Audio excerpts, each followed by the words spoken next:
We've talked before about sashing your quilt. So that's the bit of fabric that goes between either blocks or in this case squares. So this is the sashing, and we often use cornerstones, and that just allows us to marry up everything because it gives you a very useful seam here with the cornerstones.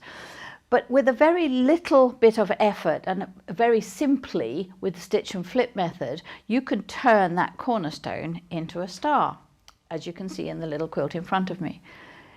This would be to perhaps the border, and this would go to another star here. So if I put this here, that's the beginnings of another star. So with the stitch and flip method, you can see it's really very easy to create something that's a little bit more interesting than plain sashing and cornerstones.